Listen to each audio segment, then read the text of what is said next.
Hooty hoo, all my stock market gamblers. Welcome today. I'm Tall Mike. So glad you're here. What do we got going on with the markets? Well, they keep pushing higher, right? Everything's making a new high. S&P new high. NASDAQ new high. Dow Jones new high, right? I mean, we've had a great run, pretty much straight up this year. And last year was very strong. Now, if you take those 2 years, you would have to go back all the way to basically 1927 and 1928 to find 2 years that were stronger, right? I mean, we're like the roaring 20s again. But now remember what happened in 1929. Well, that's where the crash happened, right? That's where the Great Depression started. Are we heading that way? But Mike, it's different this time. We're just going to continue to print money and we're going to continue to go up. Now, you may be correct. We'll see how that plays out. Now, I still think the NASDAQ's in trouble. The reason is the NASDAQ's making a new high, but NVIDIA's not. NVIDIA is starting to come down, right? They had those great earnings, but they're coming down. If NVIDIA doesn't go to new highs, the NASDAQ's going to come down. That's just my take. Now, the S&P, I look at the junk bonds, the HYG, right? The HYG still going up, so S&P probably still has a little room left. But once that HYG starts to come in, the S&P will start to follow it lower also. This is just my take. Now, it's fascinating how bold investors are right now. I mean, they're just bold, right? I mean, they put in almost $1 trillion this year has entered the ETF market, right? I mean, that's incredible, $1 trillion. People are bold. People want all in. People are betting, right? They're gambling on leverage. They're gambling on a lot of things, right? Derivatives on top of derivatives, but we'll see if this can continue to march higher. Okay, let's get over to the real estate side of things and talk a little bit about that. Okay. All right, so I'm reading some of these articles and they're very fascinating. If you listen to mainstream media, I mean, this is the best real estate market we've ever had. They're starting to say that real estate sales are surging. They're starting to surge. That's what the mainstream media is telling you. Now, when you go from 0 sales to 1 sale, that, I guess, would be considered a surge, right? So sales are surging in some areas. Not all areas, but some areas. They went from 0 sales last month, 1 sale this month, and they're surging. Okay, well, that's how the mainstream media has this, right? Well, let's talk about the search on Google that has increased by 2,000%, over 2,000%, just in the last couple of months. That search is called Sell My Home Fast. People are searching for ways to sell their home fast, right? Okay, well, that's fascinating. But anyways, I don't think sales are surging. I think people are starting to realize the writing's on the wall. It's not going to surge. Prices are not going higher from here. They're very unaffordable, right? Now, a lot of people ask me, you know, they say, Mike, when you're a real estate broker, and I am in full disclosure, when's the best time to buy a home? And I tell them, look, best time to buy a home is when it's cheaper to buy a home than it is to rent a home. But Mike, it's always more expensive to buy a home. That's not true. That's not true. You can go back just to 2011, 2012. It was actually cheaper to buy a home than it was to rent a home. And that was a great time to be a buyer, right? And I had some clients, I mean, some of my clients, they just made out, right? I mean, I know one guy, he bought a home in Santa Clara, anyways, paid $700,000 for it, right? He could get about $2.8 million now, over 4 times his money just since 2012. He can get $2.8 million now. Now, my favorite one was this big one in Los Gatos. Los Gatos, if you're not familiar, is a very wealthy area, right? But this wealthy investor, well, they bought this home and they lost a lot of money, right? They gave it back to the bank. The bank loaned $2.4 million on this house and the bank took it back, right? Well, what did the bank end up selling it for? My client ended up buying this house for $1.2 million. Bank took it back from the investor at $2.4 million. Bank lost $1 million too. Investor lost all the money they put down, but my client bought it at $1.2 million. Now, he was lucky. There was a lot of bids on the property. He was an all cash buyer. And back in 2012, nobody had cash. He still had cash. He had $1.2 million, and he wrote a check out for the property, right? And so he bought this property for $1.2 million, and today he could sell that somewhere between $4 and $5 million. So he roughly picked up $4 million just since 2012.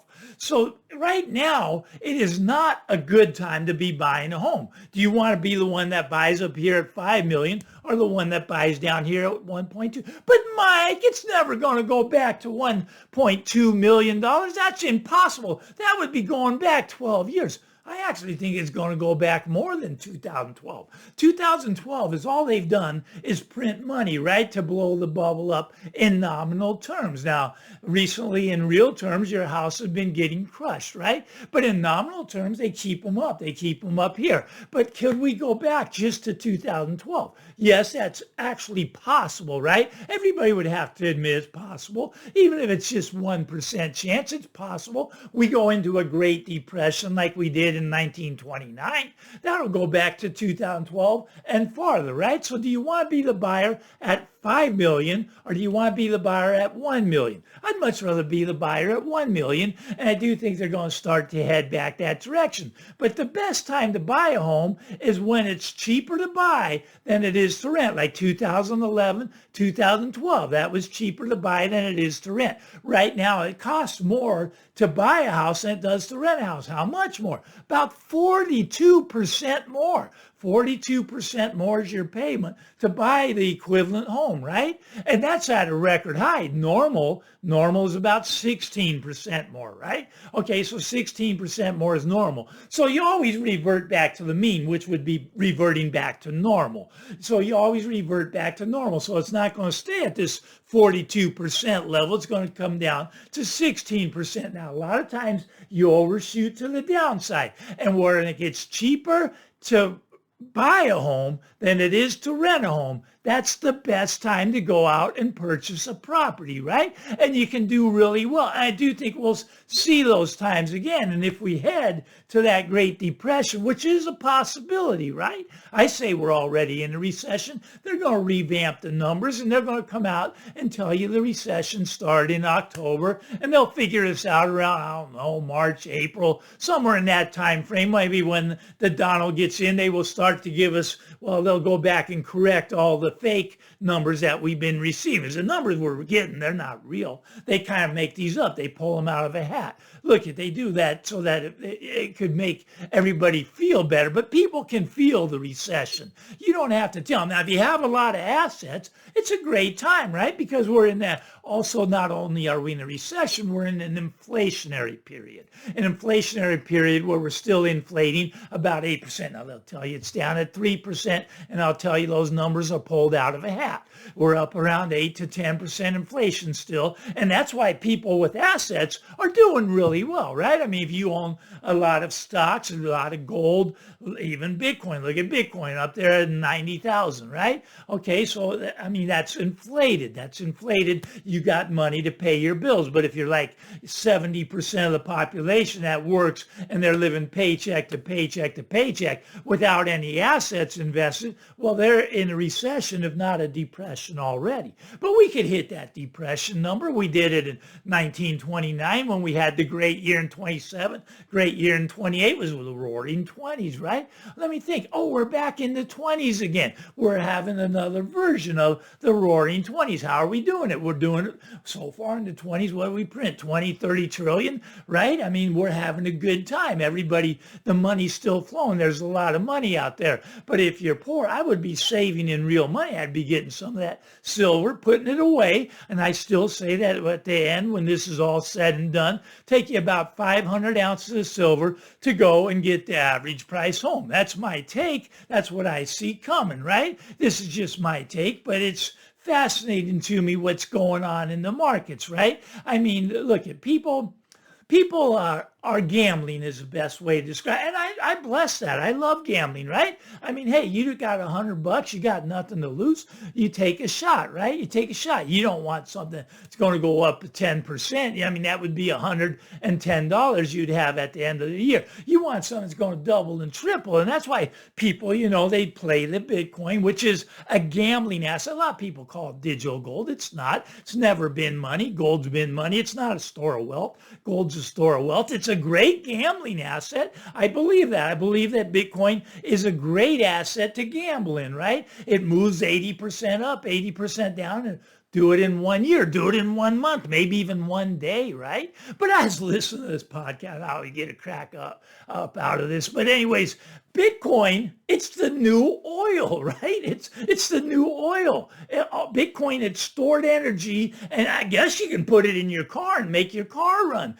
Bitcoin is the new oil. That's what they're all excited about on these Bitcoin channels. I mean, the Donald has even said that Bitcoin is the new oil. I mean, he's going to get a reserve of this stuff. He's going to go out and buy, I guess we're going to buy 1 million Bitcoins, put the taxpayer's neck on the line, right? I put us out there to dry, because I'm telling you, how's the market? You want to buy when it's low, not when it's high. Same with Bitcoin up here at 100,000. Wait for it to pull back 80%. Now people tell me that's impossible. Could never drop back to 20,000. I got news for you. Can drop a lot lower than that. Now granted, it can also go from 100,000 to 1 million, right? If someone's dumb enough to pay for digits, and don't get me wrong, I love gambling, dumb enough to pay for the digits on a screen or whatever in your computer, 100,000, there's no reason that someone wouldn't be dumb enough to pay $10 million, right? Remember when NFTs were out? I mean, I think they're already a thing of the past.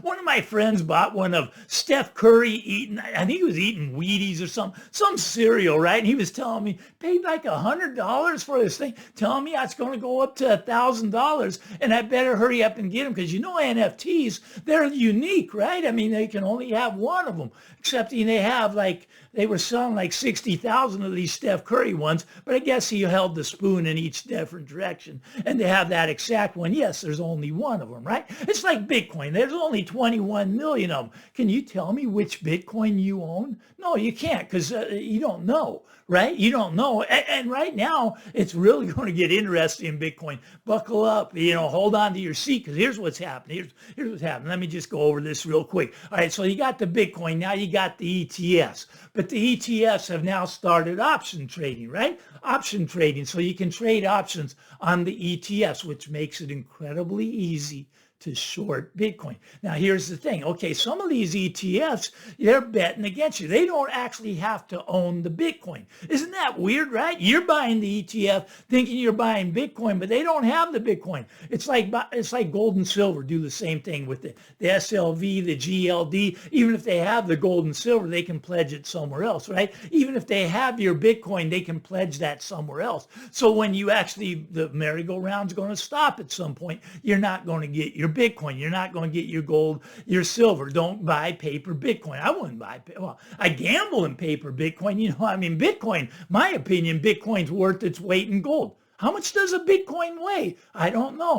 But it is worth its weight in gold. I will tell you that right now. That's the closest thing you're going to get to gold. It's worth its weight in gold. Has nothing to do with gold. You can have both. Look, I store my wealth in gold. I gamble in Bitcoin. You can have both. It's possible, right? And nothing wrong with gambling. But where do you want your bulk of your money? In Bitcoin or in the store of wealth? The bulk in the store of wealth. Sure, put 1% in there and go crazy in that Bitcoin market. But anyways, so these Bitcoin ETFs now, they started option trading, right? You used to not have option trade, just started a couple weeks ago. So you can now short Bitcoin. And you watch these big boys. They're going to come in and they're going to slam it down. I mean, maybe we go up to 150,000 first, but when the slam down comes, it's going to be slammed down hard, because these people, they wanted to be decentralized, right? They didn't want to be in the belly of the beast. They're in the belly of the beast now, right? They're in the ETFs, and the ETFs are now trading trading options. So you have the derivative on top of a derivative on top of a derivative, which is going to create a lot of volatility, both directions, up and down. You can buy call options on Bitcoin also. So you got both directions, the volatility going. But you don't want to buy at the high numbers. You don't want to be the bag holder. Just like the housing market, I wouldn't be a buyer here. Look, if you want to go out and buy, we need the sales. We need to get the surging sales up from 0 to 1. You want to be the one that's the bag holder? I don't think so. Look, wait for it to become cheaper to buy a house than it is to rent a house. Then dive in and purchase the home, because that's going to happen again. People say it's never going to happen again. Yeah, it's going to happen again. It's going to happen where 500 ounces of silver going to buy you the average price home. Is Bitcoin ever going to drop? Oh, it's going to drop like a rock at some point. It could shoot up like a rocket ship. That's why it's gambling. It's the perfect gambling vehicle. You don't have to go to Vegas anymore. We have Bitcoin. We have ETFs. It's as easy as clicking a button. You can gamble in it. You can buy options on top of the ETFs. But here's the thing. The ETF people, they're not buying the Bitcoin. They're just betting against you. Isn't that fascinating? It's very fascinating to me. That's just some of them. Some of them actually are. But they have several days to close their trades before they have to actually buy the Bitcoin. They can sit there and bet against you. Be careful in that. You know, we're up here at 90,000. Everybody's excited because they think it's going to 100,000. Probably get over that number, probably push up to 110. But when the slam down comes, it's going to come down hard. Why? Because they have the derivatives on top of the derivatives on top of the derivatives. They got the ETFs, which is a derivative of Bitcoin. They got the options on the ETF up and down. It's fascinating. I mean, that Michael Saylor stuff. Oh, we're out of time. I'm going to go into that one in my next video. If you like this stuff, give me the thumbs up. Why not? Punch that subscribe button before you get out there, and enjoy the day, and we'll talk again real soon. Bye-bye now.